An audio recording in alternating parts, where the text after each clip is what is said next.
Nah, itu sebab eksternal, khusyuk. Nah, tapi kata Allah di ayat ini ada sebab yang paling menentukan agar engkau bisa menikmati ibadah, bisa mendapatkan khusyuk dalam salat itu. Apa kata Allah? Allazina yazunnuna annahum mulaqu rabbihim wa annahum ilaihi rajiun. Setiap kamu salat, kata Allah, yakinlah bahwa engkau akan menghadap Tuhan dan akan kembali kepadanya setelah salat selesai. Ibu bapak, kalau ingin khusyuk, jangan pernah meyakini ada salat setelah salat itu. Itu cara khusyuk. Ibu bapak yang salat isya tadi, jangan pernah berkeyakinan subuh besok akan salat. Kalau bapak ibu masih yakin subuh besok masih salat, tidak akan pernah khusyuk. Khusyuk itu kata Allah kalau engkau meyakini setiap salat itu salat terakhir.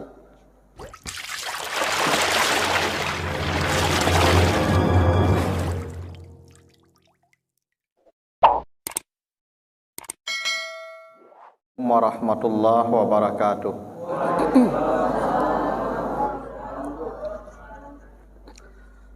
Alhamdulillahi rabbil alamin.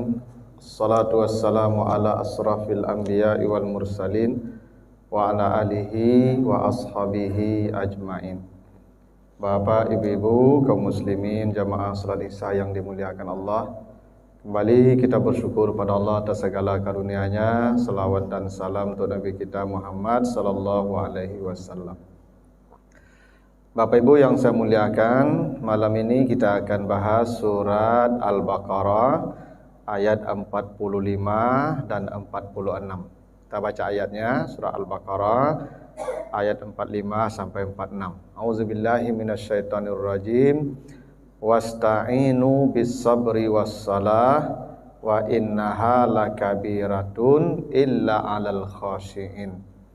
Allazina yazunnuna annahum mulaqu rabbihim wa annahum ilaihi raji'un. Kata Allah, dan minta tolonglah kamu dengan sabar dan salat. Sesungguhnya sabar dan salat itu teramat berat kecuali bagi orang-orang yang khusyuk, yaitu orang-orang yang meyakini bahwa mereka akan menemui Tuhan dan bahwa mereka akan kembali kepadanya.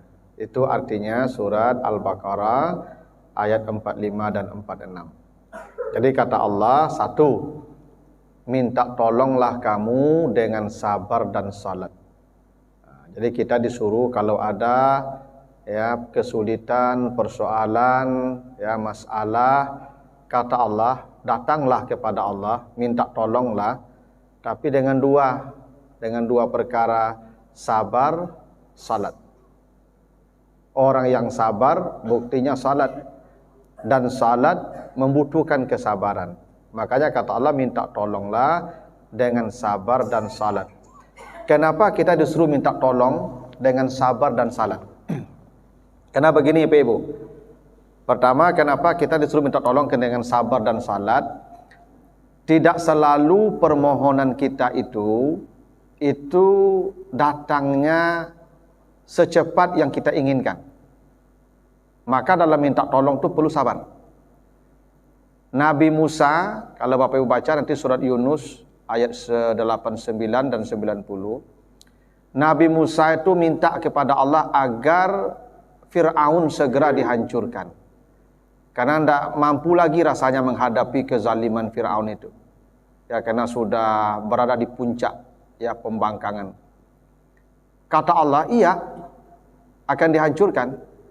Tetapi jarak doa Nabi Musa dengan tenggelamnya Fir'aun di Laut Merah itu 40 tahun. Lama Bapak ya. Dia berdoa agar Fir'aun segera dihancurkan Allah. Ternyata permohonan Musa dan Harun 40 tahun kemudian baru terwujud. Itu kalau tidak sabar, dia akan mengulur bilu lah kuah, gitu ya. Tapi tidak, dia terus berdoa. 40 tahun baru dijawab. Itu kenapa Buktinya wasta'inu bisabri wassalah. Minta tolonglah dengan sabar dan salat. Ini kenapa? Di luar. Dalam. Oke.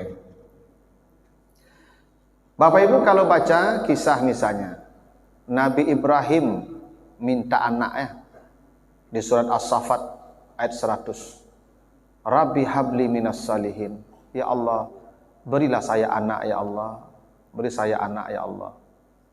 Itu Nabi Ibrahim minta anak itu 80 tahun kemudian baru dapat Ismail. Coba bayangkan lamanya tuh Pak. 80 tahun. Makanya diberi nama Ismail itu. Ismail itu artinya Tuhan sudah mendengar. Isma itu mendengar, El itu Tuhan.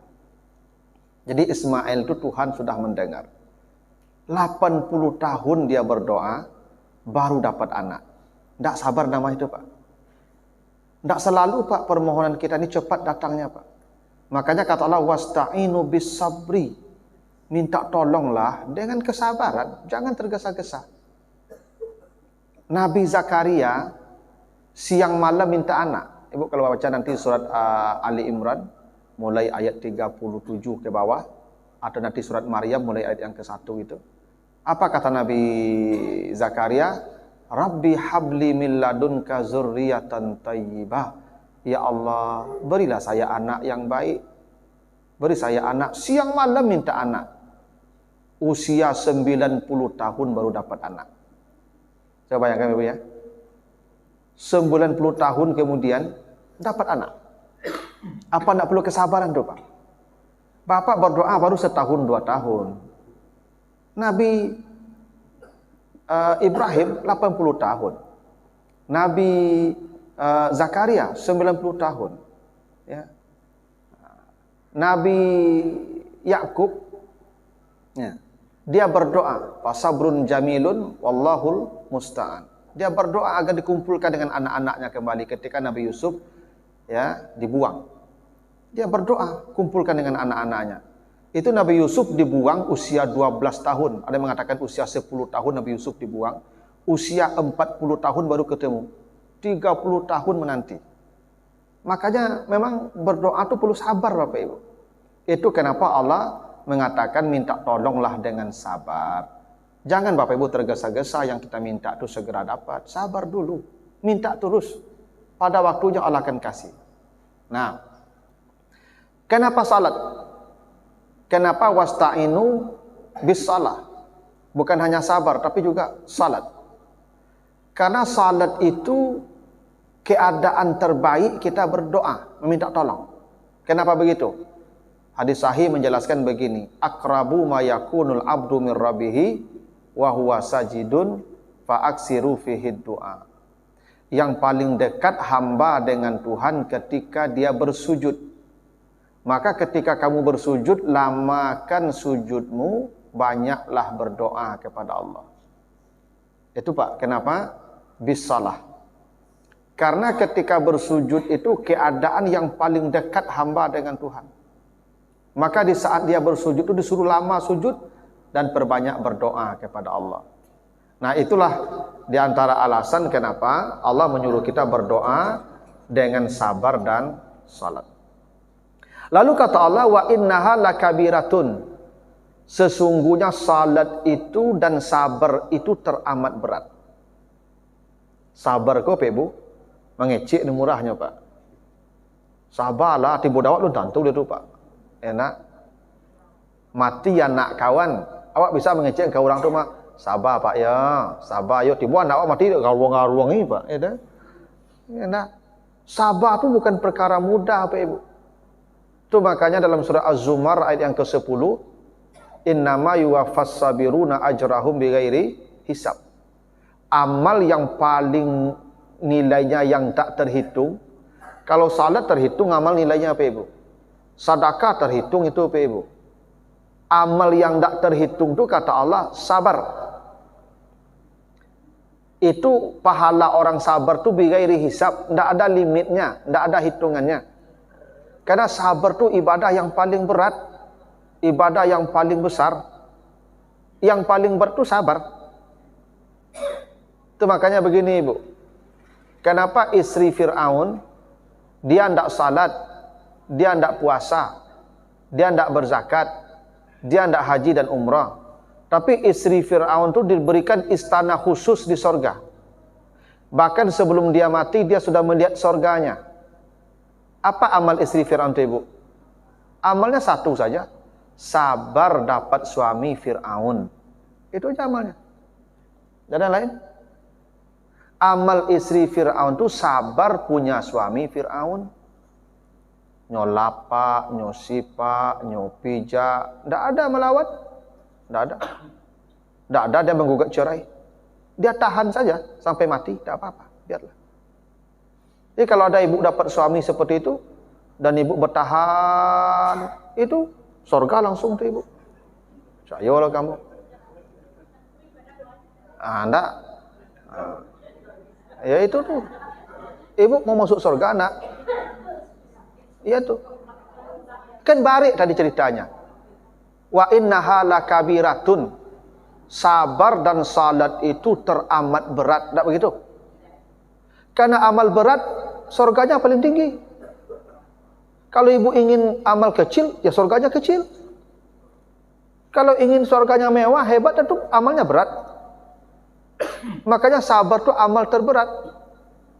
Karena manusia sering berkata, sabar dulu batin kok. Itu tidak sabar nama itu. Abi sabarin dia kok. Itu tidak ada sabar itu, Pak. Yang namanya sabar itu ya ditahan. Tahan. Itu kenapa wa innaha lakabiratun, tidak ada yang paling berat perkara selain sabar dan salat. Berat sabar itu, Ibu. Ikut yang pulang sudah isya aku tidak sabar, kok sabar duduk sih kok mah. Ya enggak. Bah kok pulang sudah sembahyang isya. Tidak sabar. Kok sabar duduk sih kok mah? Kan barik sabar tu. Yang duduk di situ lu tentu sabar lah. Ceramah mulai lalu. Bah kok lalu, ya tidak sabar dengan ceramah tu kalau lalu tu. Ya enggak. Mana sebenarnya dua sabar, barik sabar tu Pak Ibu. Ya. Barik sabar tu. Nabi Adam dulu Pak Ibu di sorga. Adam, makanlah semua yang ada di sorga. Makanlah. Semuanya boleh makan, pakailah. Tapi yang satu ini sabar ya. Jangan dakuk-dakuk nak. Kan sabar nama itu Pak. Apa Nabi Adam bisa sabar? Dia makan buah ciek itu. Padahal ciek itu suruh tahan, sadonya boleh. Satu disuruh tahan cuman. Tak berat sabar itu.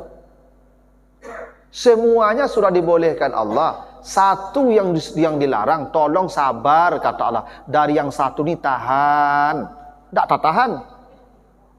Ya kan? Ibu bajulah banyak di rumah. Tu pergi ke pasar beli baju tu tak sabar nama lo tu. Ya kan? Kan menahan nafsu sebenarnya itu. Kan sabar tu tahan keinginan, dorongan tu tahan. Ibu dimarahi suami, ibu tidak salah, suami ibu berang-berang ke ibu. Kan kalau dorongan ibu lawan kan? Dah itu dorongannya. Namunya ibu, awak lah payah kecek setan kan? Awak lah payah kerajonya menyerengeh le. Lawannya. Setan tu, ibu yang sabar ndak? Ambo tahan, ndak melawan. Ndak mudah sabar tu ibu. Mengecek ni murah sabar kanya. Itu kenapa pahala sabar tu tanpa hisab, bighairi hisab. Tidak ada amal yang seberat sabar. Itu kenapa para nabi itu surganya paling tinggi. Kenapa ibu? Karena amal para nabi itu sabar. Itu makanya ada nabi yang disebut ulul azmi. Coba bayangkan nabi coba baca cerita Nabi Nuh Pak Ibu. Nabi Nuh sabarnya berdakwah Pak. Nabi Nuh di surat Nuh itu diceritakan Pak, dapat umat Masya Allah pembangkangnya Pak. 1000 tahun berdakwah. 80 orang cuma dapat pengikut. Bayangkan tuh Pak ya. 1000 tahun siang malam berdakwah. Cuma 80 orang dapat. Berarti kalau 1000 tahun dapat 80, 100 tahun cuma dapat 2. Enak. 50 tahun hanya 1. 50 tahun berdakwah ciek dapatnya. Kau tiba dakwah pensiun itu mah. Coba baca surat Nuh tu Ibu. Ketika Nabi Nuh berdakwah, apa kata Nabi Nuh? Kullama da'autuhum inni da'autu qaumi laila wa nahara falam yazidhum du'ai illa firara. Kalau saya datang berdakwah, kata Nabi Nuh, datang ambo ceramah, itu jamaahnya lari sadonya Pak. Bubar jamaah kok Pak.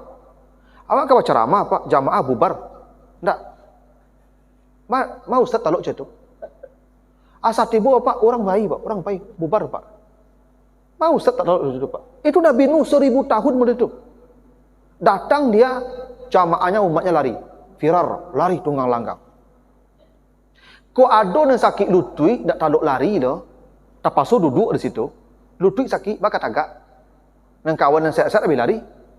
Yang terjadi, yang lain duduk, ya, dakik Nabi Nuh tu, ja'alu asabi'ahum fi azanim, nyusumbik telingonya Pak. Coba bayangkan Pak, awak kabar ceramah Pak, Pak. Orang pakai headset sadonya Pak, mendengar musik. Tak bayar tu Pak. Awak berceramah Pak, ha? Ambo berceramah, ibu bapak pakai headset dengan musik sadonya. Ambo berceramah. Saya Ustaz taluk situ Pak. Ambo dak ketibu-tibu lah Mbak, kok situ ambo jamaah. Dak ketibu boleh. Enak. Kok lah ditutup telinganya, ndak mengecek ke mukanya Pak, apa? Datang ke mukanya Pak. Wastaghsau siyabahum, nututup lah mukanya Pak. Ditutup wajahnya. Coba bayangkan Pak, telinganya ditutup, wajahnya ditutup. Ya. Kalau ada juga yang itu, yang bisa disampaikan Nabi Nuh, ya telinga sudah ditutup, matanya ditutup. Nabi Nuh tetap berceramah, mendekini Pak. Wa asarru, jamaahku mau takarih sadonyo, bicara sadonyo. Coba bayangkan Pak, awak berceramah, jamaahku mau takarih sadonyo. Abu kok dapik lah situ jamaah, abu dak katibu-tibu oleh Pak Ibu. Ayo itu kan dak aku lah mu itu dak ringan tu bukti dak ringan dari itu Nabi Nuh itu yang dihadapi. Itu bukti sabar tu yubana bare. Ya tu. Cara bayangkan Ibu, ambo tibo tu apa bilu pulang sadonya. Ado dengan gaik tinggal ndak taluk pulang, anyo pasang headset telingonya, nyo tutup wajahnya. Atau nyo mau takari ambo berceramah. Aduh Ustaz taluk situ tu. Tapi Nabi Nuh kuat 1000 tahun. Itu kenapa dia sebut ulul azmi. Tingkat kesabarannya paling tinggi Nabi-Nabi itu Pak. Memang tak mudah sabar itu. Memang sabar itu ibadah paling berat. Makanya ganjaran sabar itu tak ringan pula Bapak Ibu. Ya, makanya kata Allah, kalau Bapak Ibu nanti masuk surga, ya, insya Allah masuk surga ya. Di depan pintu surga itu apa kata malaikat Bapak Ibu? Nanti baca surat Ar-Ra'du ayat 23 24, surat Ar-Ra'du Pak. Ketika manusia digiring ke depan pintu surga, malaikat menyambut. Apa sambutan malaikat? Salamun alaikum bima sabartum. Itu kata malaikat. Jannatu adnin yadkhulunaha wa man salaha min abaihim wa azwajihim wa zurriyatihim. Mereka digiring bersama keluarganya masuk surga. Di depan pintu surga malaikat menyambut di setiap pintu surga. Apa sambutan malaikat? Salamun alaikum bima sabartum. Selamat ini surga karena kalian sabar dulu. Bukan karena kalian tahajud, bukan karena kalian baca Quran, bukan karena kalian bersedekah. Bima sabartum. Karena kamu sabar, inilah surga. Ya, makanya kata Allah di ayat lain, abhasibtum anta dakhulul jannah wa lamma ya'lamillahu allazina jahadu minkum wa ya'lamis sabirin. Jangan dikira kalian bisa masuk surga sebelum Allah tahu siapa yang berjihad dan siapa yang bersabar. Makanya pintu surga yang paling hebat itu pintu kesabaran. Itu amal yang paling berat. Sabar itu. Wajar Allah mengatakan wa innaha lakabiratun. Sungguh ya sabar dan salat itu berat, sangat berat. Dua taukidnya, inna satu dan la satu, lakabirah dua. Sungguh sangat berat. Sabar. Yang kedua, kenapa salat disebut sangat berat? Ya. Kenapa salat disebut sangat berat? Karena salat ini beda dengan ibadah lain. Kalau puasa, sekali setahun. Zakat, sekali setahun, itu pun kalau cukup nisabnya. Haji sekali seumur hidup. Salat tiap hari 5 kali. Apa tidak berat tu Pak? Wajar Allah mengatakan salat tu ibadah paling berat. Kenapa? Tiap hari 5 kali lah buat secara malam. Berat. Makanya umat-umat lalu tu banyak bermasalah karena salatnya. Umat Nabi Musa tu Pak pernah dikutuk jadi baru gara-gara salat. Mereka disuruh salat Jumat, hari Sabtu disuruh salat, libur. Mereka nangkap ikan. Sebab kalau hari Sabtu kok Pak Ibu, ikan kadang-kadang kat api, itu kerajaan nangkap ikan nelayan. Kok Sabtu hari ikan kadang-kadang Pak, kadang-kadang murang ikan kat api. Kalau tidak Sabtu hari tidak ada ikan satupun. Akhirnya mereka sepakat libur salat. Udah tangkap ikan jadi baru sadonya Pak. Memang betul tu Pak.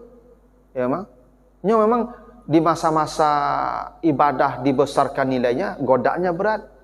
Makanya malam tarawih, apa gunanya kita malam tarawih, malam Ramadan? Untuk apa malam Ramadan tu Pak? Qiyam untuk kita salat malam. Tapi godaan malam tu balik. Apa beratnya?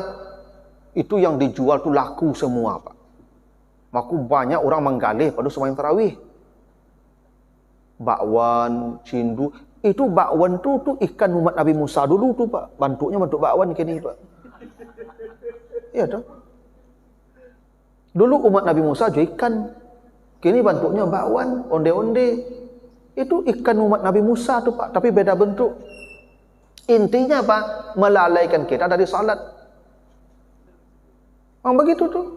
Ya.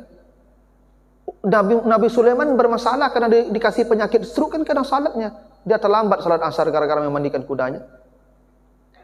Ini kenapa salat itu disebut ibadah yang paling berat. Karena dia rutin setiap hari. Ya.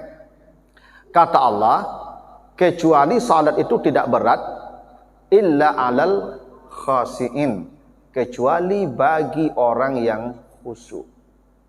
Jadi kata Allah, salat, sabar dan salat itu sangat berat kecuali bagi orang yang khusyuk. Bagi orang yang khusyuk enggak. Nah, jadi Bapak Ibu begini. Jadi kata Allah kan begini ya. Wasta'inu bis sabri was salah, minta tolonglah dengan sabar dan salat. Dua ya.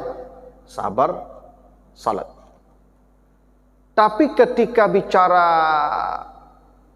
ini berat kecuali bagi orang yang khusyuk, maka kata gantinya menjadi tunggal. Wa innaha. Padahal tadi dua. Sabar, salat. Harusnya wa innahuma. Kata gantinya harus kata dua. Huma. Tapi tidak. Kata gantinya tunggal. Wa innaha. Kenapa kata gantinya tunggal tidak musanna? Padahal katanya dua, sabar dan salat. Sabar dan salat itu untuk khusyuk dia satu paket yang tidak bisa terpisah. Orang yang salat kalau ingin khusyuk mesti sabar. Orang yang sabar buktinya dia salat. Mustahil orang bisa khusyuk salat kalau dia tidak sabar. Mustahil. Itu kenapa Nabi diceritakan Aisyah kalau salat sampai bangkak-bangkak kaki beliau. Kenapa bangkak kaki Nabi salat? Jangan tanya lama dan panjangnya Nabi berdiri, kata Aisyah. Kenapa? Al-Baqarah itu kadang 1 rakaat, kadang tambah Ali Imran. Kenapa Nabi tidak merasa berat? Karena sampai ke level khusyuk tadi. Salat berat kecuali bagi orang yang khusyuk. Nah, apa itu khusyuk Pak Ibu? Ragam ya, ragam definisinya. Kalau ahli fikih menjelaskan khusyuk itu menjaga gerak di luar gerak salat. Jadi orang yang khusyuk itu tidak ada gerakan lain kecuali gerakan salat. Ada sebuah riwayat sahabat sedang salat, lalu dia menggaruk-garuk janggunya. Orang panjang janggut kena cek mendeko dalam semuanya. Kata Nabi, lihat sahabat yang sedang memegang macik-macik janggut itu, kata Nabi, iyakhsa takhsa yadah. Andai orang ini khusyuk salatnya, maka tangannya juga akan khusyuk. Jadi kalau ada orang Bapak Ibu melakukan gerakan yang bukan gerakan salat, tanda dia tidak khusyuk. Pasti itu. Ya. Nah, kalau ada orang menggaruk-garuk, ada rukun salat menggaruk. Nah, menggaruk-garuk itu tanda tidak khusyuk. Ada orang Bapak Ibu memang kebiasaannya asal mulai sumayang gata sebadan ko sadonya Pak. Enggak. Lah sudah sumayang enggak ada gatanya lho Pak. Nah, itu tanda tidak khusyuk. Kalau ada orang menguok, tanda tidak khusyuk. Kan ada Pak sembahyang subuh cok tu. Padahal sudah lalu jago lalu tu Pak. Pas sembahyang bang Mas Haji, Allahu Akbar. Nah gitu. Tanda tidak khusyuk. Khusyuk tu tidak ada gerakan kecuali gerakan salat. Tenang, itu khusyuk. Mata ke tempat sujud, tangan tidak ada gerakan lain. Semua ya melakukan gerakan saya. Itu menurut ahli fikih begitu.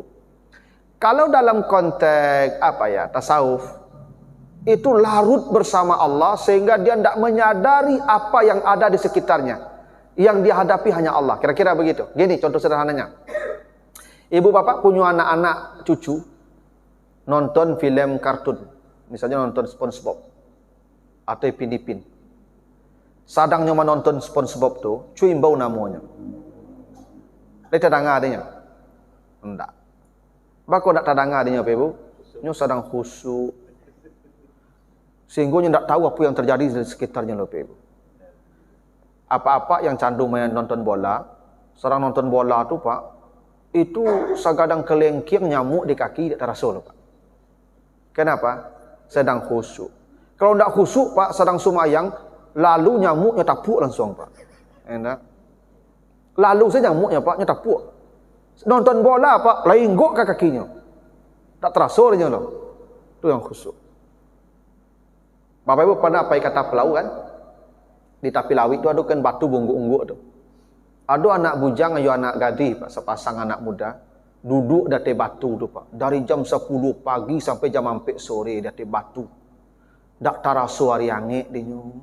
Dak taraso batu karih dinyo. Dak taraso paruit lapa dinyo.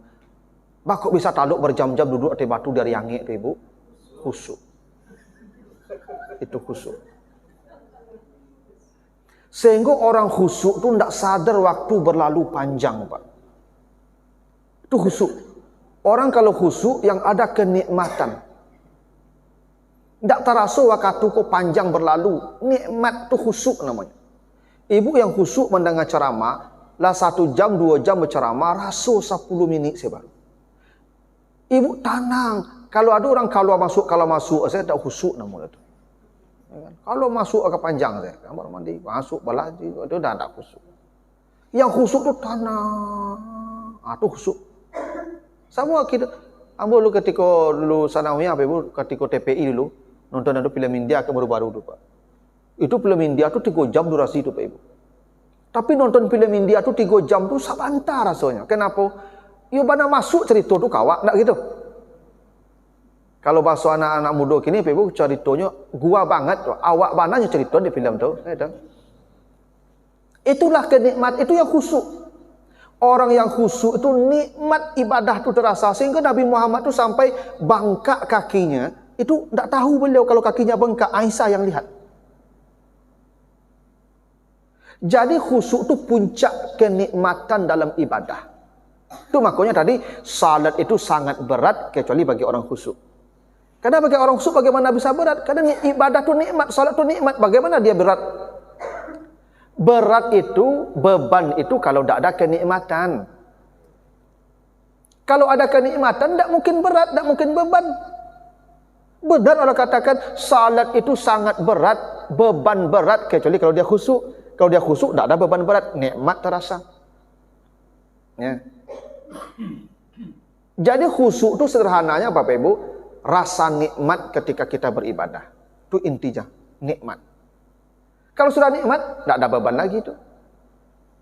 Karena itulah Bapak Ibu, ya, untuk sampai ke level itu memang ada jalan-jalan yang diajarkan Nabi. Ya. Baik secara internal maupun secara eksternal. Misalnya kata Nabi begini, kalau kita gini, kan khusyuk itu fokus sederhananya. Ya, tidak ada gangguan lain, itu sederhananya begitu. Itu kenapa kata Nabi begini, salah satu hadis yang menjelaskan tentang khusyuk itu, iza quddimal asya fabda'u bihi qabla an tusalliya al-maghriba.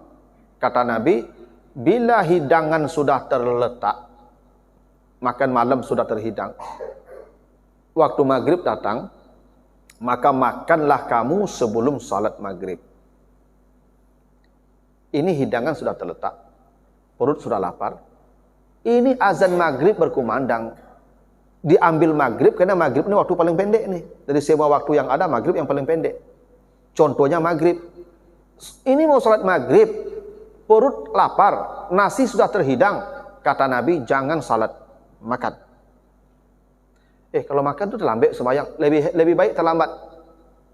Lebih baik terlambat, tapi khusyuk. Ketimbang salat di awal waktu, tapi memikirkan makanan waktu salat. Apalagi kita mau makan sama-sama, Pak. Orang sembahyang, sebagai lah makan, Pak. Lah mulai makan. Tu apa yang sembahyang? Beko takbir ihram tu, Pak, yang dipikir cik itu. Lah ketinggalan ndak lagi. Sebab jarang-jarang awak kalau makan basamo ko dan kemudian dapat lebih. Ndak ada itu, Pak. Selalu yang kemudian ko dapat kurang. Kinco-kinco saya tinggal beko itu. Kantang je kacang saya tinggal beko. Daging-daging lah habis beko tu. Maka makanlah dulu. Kenapa? Tidak akan fokus. Pikiran tidak akan fokus tuh. Artinya, kalau ada gangguan-gangguan yang berpotensi merusak fokus salat kita, maka selesaikan dulu. Tidak boleh kita salat. Ya.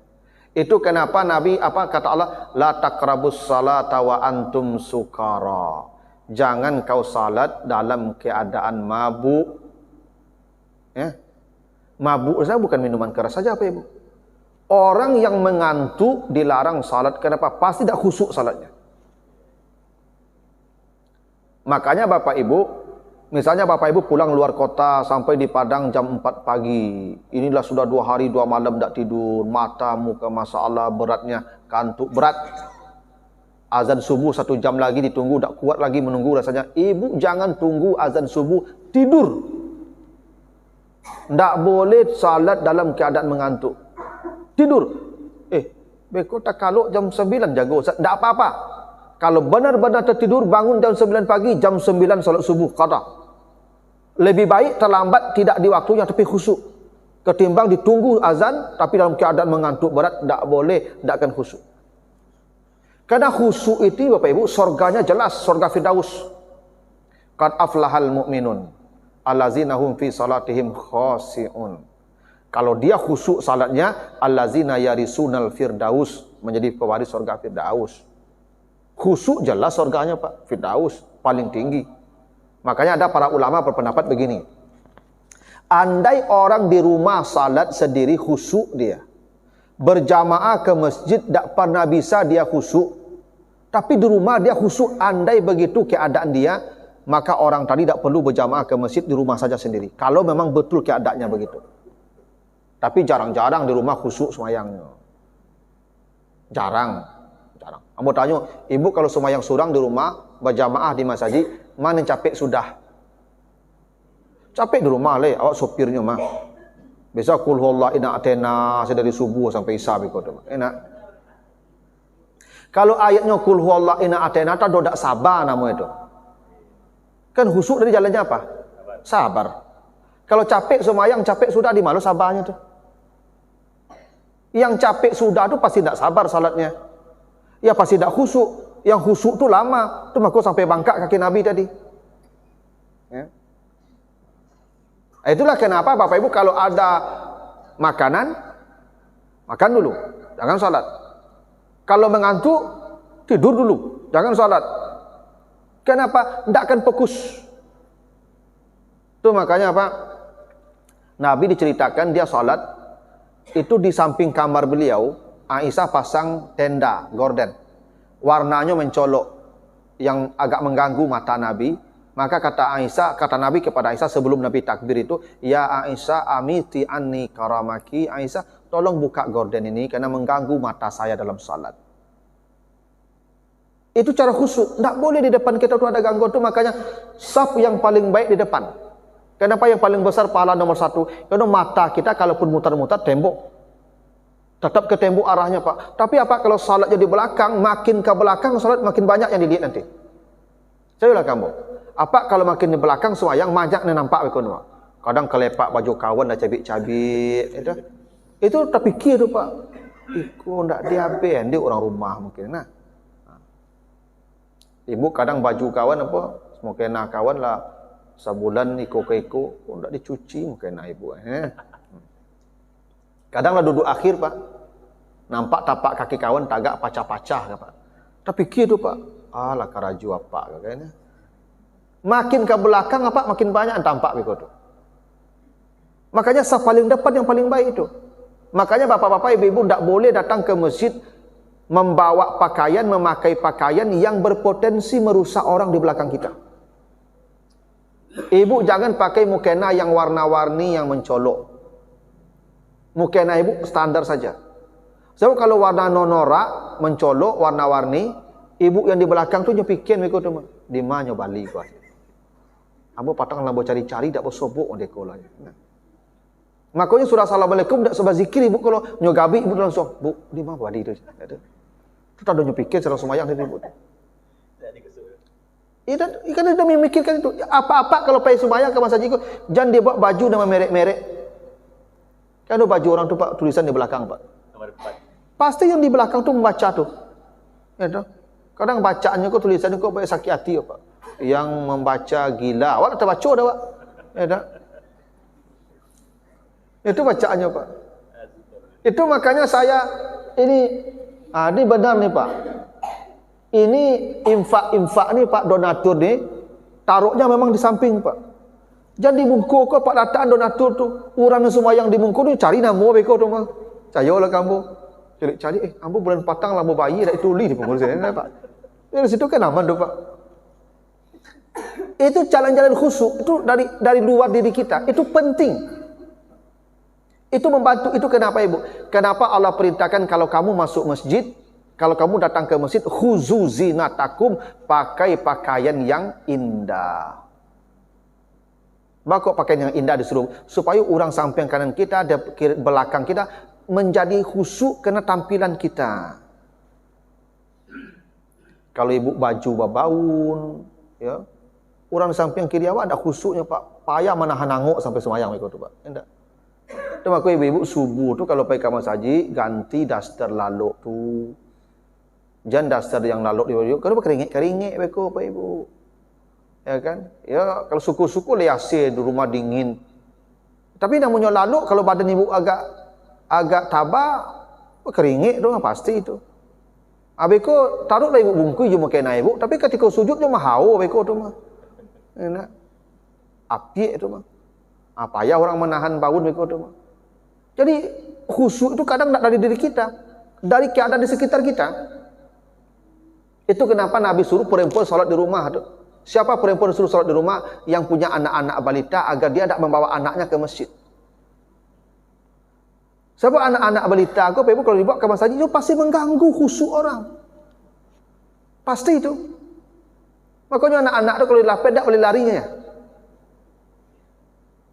Kadang kacaunya Pak, kacau mata di mungku Paknya berlari dekat kacau mata tu Pak. Allah tak kajuk-kajuk sarang semayang dirinya. Enak.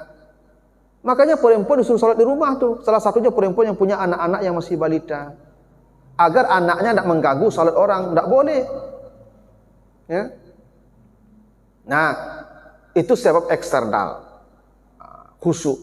Nah, tapi kata Allah di ayat ini ada sebab yang paling menentukan agar engkau bisa menikmati ibadah, bisa mendapatkan khusyuk dalam salat itu. Apa kata Allah? Allazina yazunnuna annahum mulaqu rabbihim wa annahum ilaihi rajiun. Setiap kamu salat kata Allah, yakinlah bahwa engkau akan menghadap Tuhan dan akan kembali kepadanya setelah salat selesai. Ibu bapak, kalau ingin khusyuk, jangan pernah meyakini ada salat setelah salat itu. Itu cara khusyuk. Ibu bapak yang salat isya tadi, jangan pernah berkeyakinan subuh besok akan salat. Kalau bapak ibu masih yakin subuh besok masih salat, tidak akan pernah khusyuk. Khusyuk itu kata Allah, kalau engkau meyakini setiap salat itu salat terakhir. Ya. Makanya siapa? Ali Zainal Abidin pernah ditanya, bagaimana engkau khusyuk salat? Kata dia, ketika saya takbir, itu saya bayangkan malaikat maut sudah menunggu saya di belakang saya. Ketika saya siap assalamualaikum, saya pun berangkat meninggal dunia. Itu cara khusyuk. Sebab begini ya Pak Ibu, kalau kita meyakini ibadah itu terakhir, biasanya selalu maksimal, selalu terbaik. Beginilah, ibu kalau dikasih tahu, kalau dapat pemberitahuan ibu mati seminggu lagi, dapat surat ibu nih dari malaikat maut, ibu Jumat depan sudah stempel, ibu mati besok hari Jumat. Saya yakin ibu tidak akan pulang lagi ke rumah, berzikir, ibadah sampai Jumat besok. Ya enggak? Kenapa? Ibu sudah tahu akan mati. Maka ibu akan maksimal memanfaatkan ibadah waktu itu. Baik ibu kalau santai-santai beribadah, padahal mati dah dakik, merasa masih jauh. Semakin kita merasa dekat dengan kematian, maka semakin maksimal ibadah. Pasti itu. Ibu kalau dah tahu apa mati, mungkin seminggu lagi apa mati. Lah dapat ponis dokter kau. Dak kalamu le ibu, seminggu lagi kau pernah mau. Enak. Apa yang ibu lakukan ke suami? Apapun permintaannya pasti dikasih. Leka jadi minta martabak Mesir jam 1 malam, bacarian jo tu mah. Ba ko betul nyoka mati lai. Enak. Ba kini kok tempe tahu nyoka lamo makan lai dah gitu. Semakin merasa dekat dengan kematian itu, pasti ibadah semakin maksimal. Itu kenapa kata Allah ketika Allah sebutkan salat itu berat kecuali bagi orang yang khusyuk. Kalau engkau ingin khusyuk, maka yakinilah engkau akan menghadap Tuhan dan akan kembali kepada Tuhan. Ini yang paling pokok setiap ibadah. Jangan pernah merasa hidup kita lebih dari 12 jam. Makanya kata Nabi, iza asbahta fala tantaziril masa. Bila kau berada di pagi hari, jangan menunda amal itu di sore hari. Belum tentu kau melihat matahari terbenam. Bila kau berada di sore hari, iza amsaita fala tantaziris sabah. Bila kau berada di sore hari, jangan tunggu amal itu di pagi hari. Belum tentu kau subuh bangun. Harusnya Bapak Ibu beginilah cara kita memandang hidup dunia ini. Jangan pernah memandang hidup lebih dari 12 jam. Bila kita sudah tidur, jangan pernah berkeyakinan besok akan bangun di pagi hari. Itu makanya Bapak Ibu ketika tidur berdoa kan, Bismika Allahumma ahya wa bismika amun, itu tuh. Ibu mati itu, tidur itu. Tak akan bangun lagi itu, udah mati itu Pak. Begitu bangun, Alhamdulillahillazi ahyana ba'da ma amatana. Segala puji bagi Allah yang hidup kembali saya. Nanti mati lagi itu malam tuh. Maka jangan tunda, menunda itu tidak boleh. Nah ibadah juga begitu, Ibu salat. Salat akan menjadi maksimal kalau kita merasa dekat dengan kematian kita. Nah itu Bapak Ibu ya, maksud dari firman Allah surat Al-Baqarah ayat 45-46. Minta tolonglah dengan sabar dan salat. Sesungguhnya sabar dan salat sangat berat, kecuali bagi orang yang khusyuk. Siapa yang khusyuk? Yang setiap salat dia meyakini akan menghadap Tuhan dan kembali kepada Tuhannya. Nah begitu.